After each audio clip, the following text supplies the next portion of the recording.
Hello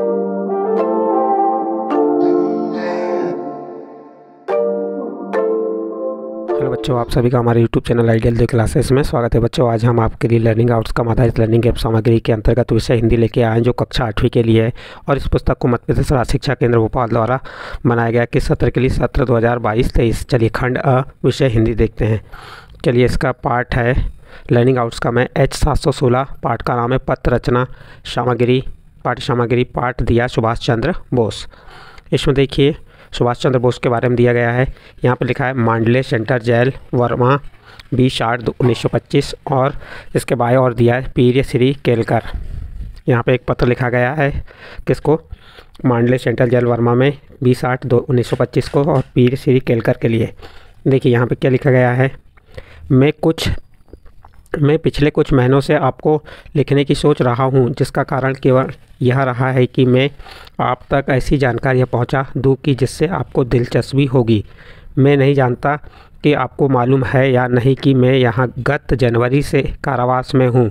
जब Baharampur jail Bengal में है जो से मुझे मांडले जेल के लिए स्थानांतरण का आदेश मिला था, तब मुझे यह स्मरण नहीं था कि लोकमान्य तिलक ने अपने कारावास काल का अधिकांश भाग मांडले जेल में ही गुजारा था।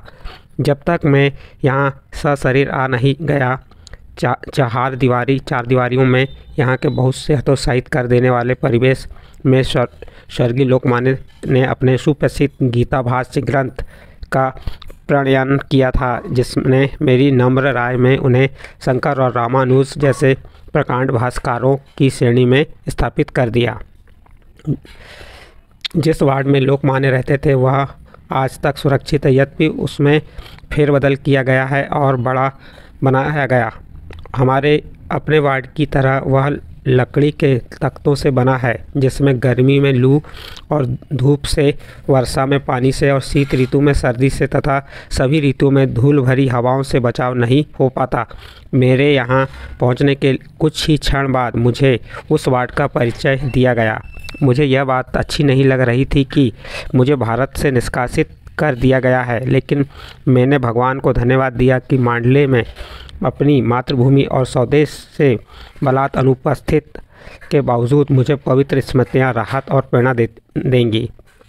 ऐसे ही अन्य जेलों की तरह यह एक ऐसा तीर्थ स्थल है जहाँ भारत का एक महानतम सपूत लगातार 6 वर्ष तक रहा था। हम अपने महानतम पुरुषों को खोते जा रहे हैं, लेकिन मैं सोचता हूँ कि क्या यह दुखद दुर्भाग्य किसी न किसी प्रकार टाला नहीं जा सकता। इस प्रकार से पत्र लिखा गया और नीचे क्या लिख दिया गया, आदरपूर्वक आपका स्नेह भाजन सुभाष चंद्र बोस। और इसको नीचे कहाँ लिखा गया, राइट में, दाई और। अब चलिए शिक्षक मेंटर गतिविधि एवं निर्देश हैं। यहाँ पे कुछ शिक्षकों के प्रश्न हैं। इन प्रश्नों को बच्चों को बताना है। पत्र कितने प्रकार के होते हैं, पत्र के कितने अंग होते हैं, या पत्र किस श्रेणी में आता है, उस पत्र में पहले स्थान का नाम क्यों लिखा गया। तो इस प्रकार से आप शिक्षकों को ये गतिविधियाँ कराना है। चलिए गतिविधि के बाद अब अभ्यास पे आते हैं। पत्र के अंग कितने होते हैं, 2 होते हैं, औपचारिक और अनौपचारिक। अनौपचारिक पत्र है ये स्थान जहाँ से पत्र लिखा जाता है, यहाँ पे जहाँ से पत्र लिखा जाता है वह स्थान का नाम लिखा जाता है यहाँ पे, और दिनांक, फिर संबोधन यहाँ लिखा जाता है, और अभिवादन।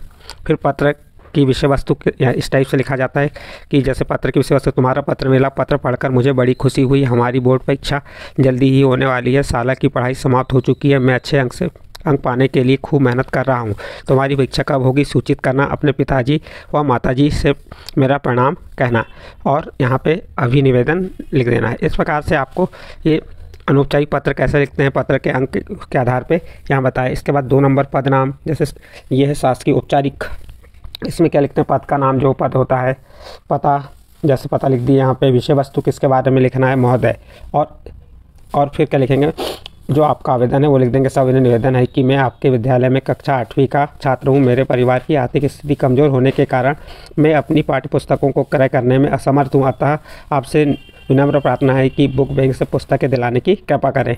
इतना लिखने के बाद इसके नीचे अभिनिवेदन में क्या अपना नाम लिख देगा, और स्थान और दिनांक लिखेंगे।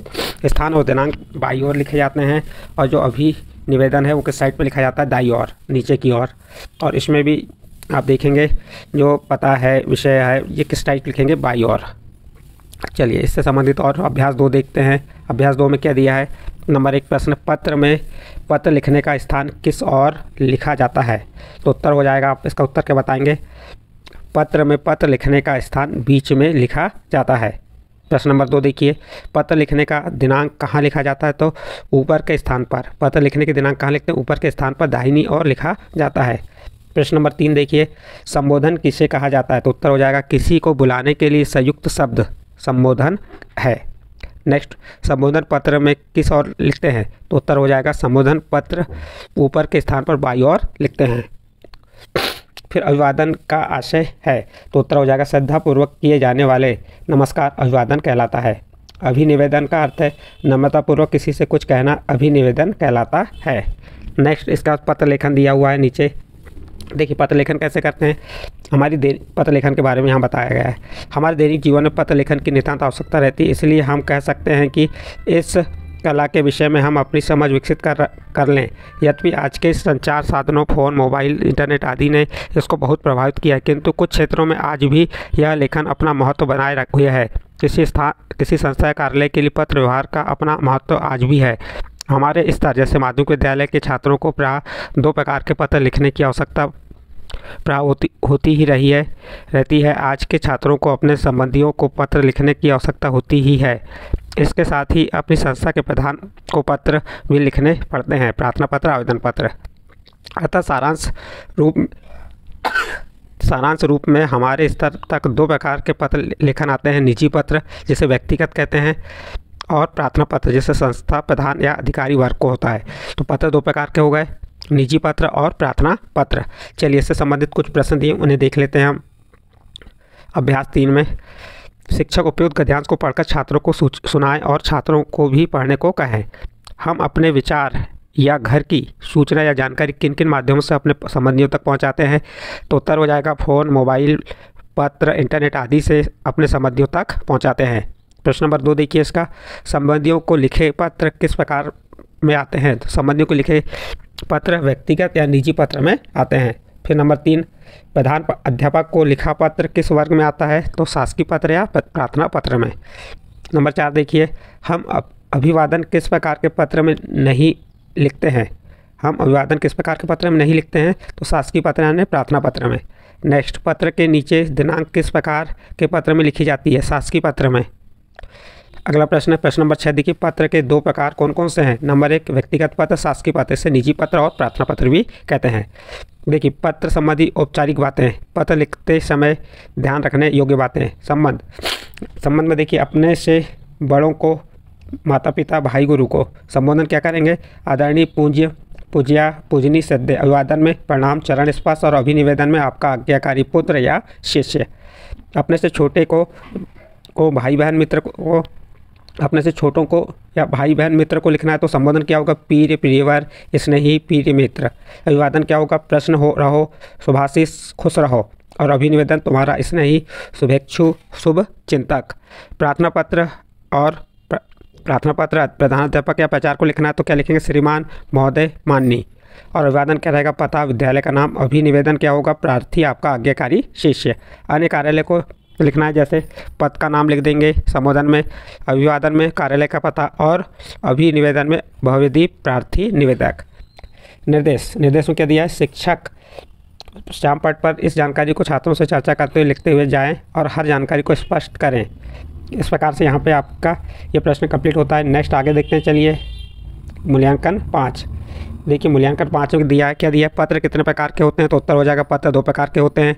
प्रश्न नंबर 2 देखिए, पिताजी को पत्र किस श्रेणी में आता है। तो उत्तर हो जाएगा, पिताजी को पत्र निजी पत्र की श्रेणी में आता है।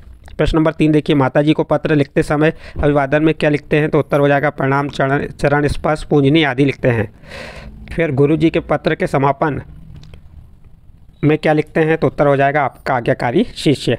फिर छोटे भाई के लिए अभिवादन में क्या लिखते हैं, पीर या चिरंजीव के साथ उसका नाम लिखते हैं। फिर प्रधान अध्यापक को पत्र लिखने के लिए पते में क्या लिखा जाता है। तो विद्यालय का नाम। मित्र को लिखे गए पत्र में समापन में क्या लिखते हैं, तुम्हारा अपना, तुम्हारा साथी लिखकर अपना नाम।